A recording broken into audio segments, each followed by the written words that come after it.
நிறைய பேத்துக்கு இந்த மூல நட்சத்திரம். இந்த மூல நட்சத்திரம் நம்ம எடுத்துக்கிட்டாவே, பெண்கள் வீட்ல மூல நட்சத்திரம்னா யாருமே எதுவும் கவலையும் பட மாட்டேங்கிறாங்க. ஆனா, ஆம்பள பிள்ளைங்க மூல நட்சத்திரம் இருந்துட்டாவே அந்த நோட்டைய தூக்கி பொண்ணு வீட்ல தூக்கி எறிஞ்சிடுறாங்க. அதுக்கு என்ன காரணம்? ஐய்யய்யோ! அந்த பையனுக்கு மூல நட்சத்திரமா? அம்மா இருக்கக்கூடாது, அப்பா இருக்கக்கூடாது அப்படின்னு சொல்லிட்டு அந்த நோட்ட தூக்கி எறிஞ்சிடுறாங்க.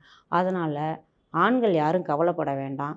நீங்க உங்க வீட்டுக்கு பக்கத்துல இருக்க விநாயகர் கோயிலுக்கு கேதுங்கிறது மூலங்கிறது கேதுவோட நட்சத்திரம். கேது பகவானுங்கிறது யார்? நம்ம விநாயகர்.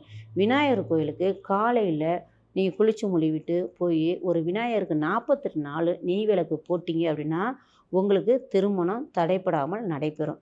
இன்னொன்னு நம்ம ஒரு ஜோசியர் சொல்லிட்டான், அந்த ஜோசியர் சொல்லிட்டான், இந்த ஜோசியர் சொல்லிட்டாங்கன்ட்டு பேருக்கு போய் ஒரு சாமிய கும்பிட்டுட்டு, ஒரு பட்டைய போட்டுவிட்டு 2வது ஒரு முனியாண்டி விலாஸ்ல போய் உட்காந்துட்டு ஒரு முட்டையோ, ஆம்லெட்டோ, சிக்கனோ சாப்பிடும்போது, நீங்க பரிகாரம் பண்ற அனைத்தும் வேஸ்ட் ஆகிவிடும். அதனால இது மூல நட்சத்திரத்துக்கான சிறப்பான ஒரு கேதுவோட கடவுள் தான் விநாயகர். அந்த விநாயகர நீங்க கால புடிச்சிட்டீங்க அப்படின்னு சொன்னா, அவருக்கு நீங்க நெனச்ச நேரத்தில, நீங்க நெனச்ச மாரி விருப்பப்பட்ட மனைவி உங்களுக்கு வாழ்க்கை துணையா வரக்கு வாய்ப்பு இருக்கும். அதனால மூல நட்சத்திரம்னு பயப்பட வேண்டாம். அனைவரும் விநாயகர் கோயிலுக்கு போயிட்டு வந்தீங்கன்னா, மிக சிறப்பாக இருக்கும்.